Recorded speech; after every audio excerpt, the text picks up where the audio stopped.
And the last and third point I want to share before I conclude is that we will only become a respectful and dignified nation once again is if we live by the principles and code of conduct of our religion. And I will share and conclude with this one story that I believe epitomizes it.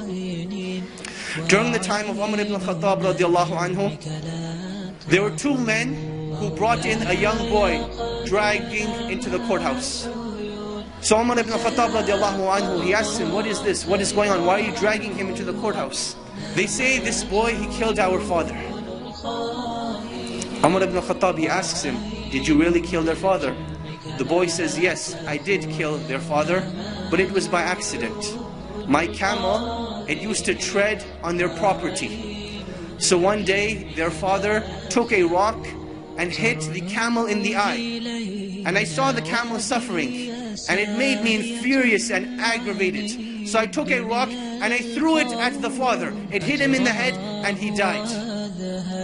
So Umar ibn Khattab radiallahu anhu, he asks the two brothers, will you forgive this young boy for this accident? They say, no, we want qisas, we want retribution. So Umar ibn Khattab radiallahu anhu, he asks the young boy, do you have any last words, any last wishes, any last requests? And the young boy says, yes, my father passed away and I have a younger brother. And my father left some money behind for my younger brother. I would like 3 days to go and retrieve this wealth from a hidden place, so that I can make sure my brother gets it when I die and pass away. So Umar ibn Khattab, he thinks this boy is making up the story. He's like, boy, what are you talking about? What wealth, what father, what young brother? The young boy, he says, trust me. Umar ibn Khattab, he says, okay, I will trust you, but find a guarantor for you. Someone who will guarantee that you will come back. The young boy, he looks around, there's a packed courthouse. Will someone not help me today? And everyone, as the boys looking around, they turn their face away, they turn their faces down. No one wants to help this boy. Then from the back of the courthouse, a hand races up. Whose hand is it? Abu Dhar al-Ghifari radiallahu anhu, the noble and illustrious companion who gave da'wah to so many of the tribes. He says, I will be the guarantor of this boy.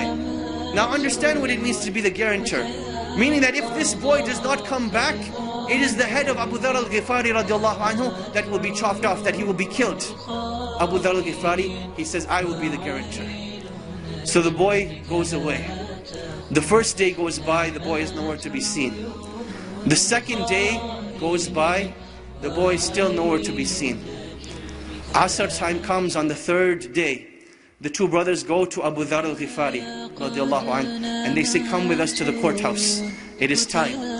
Abu Dhar al-Ghifari radiallahu anhu says, I will come to the courthouse, but the day does not end until Maghrib.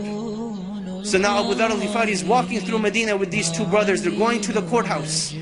And the people of Medina are following behind them, all getting to the courthouse to see what is going to happen. It is now the talk of the town. You can imagine, minutes are going by, the courthouse is filling up, the anxiety is building up. Will Abu Dhar al-Ghifari have his life sacrificed for the mistake of a boy? And literally minutes before the adhan of Salat al-Maghrib, the boy rushes in. People are now shouting, they're happy, they're wondering what's going to happen, will everyone be forgiven, will everyone be happy, what's going to happen?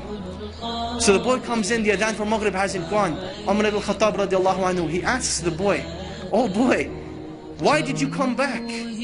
I did not send a spy behind you, I did not send anyone to follow you. What made you come back? He said that I did not want anyone to say that a Muslim gave his word and did not fulfill it. So I came back. Umar ibn Khattab, he turns to Abu Dhar and he says, oh Abu Dhar, what made you want to be the guarantor of this boy? He says, I saw a Muslim in need and I did not want anyone to ever say that a Muslim was in need and no one was there to help him. So I raised my hand to be his guarantor. The two brothers, they say, when we have people like this, how can a Muslim ask for forgiveness and no one be there to forgive him? So they forgave the boy, and the boy was forgiven. This was the legacy of Islam. This was the code of conduct. This is why during the Khilaf of Umar ibn Khattab, they were able to reach the border of China all the way to the south of France.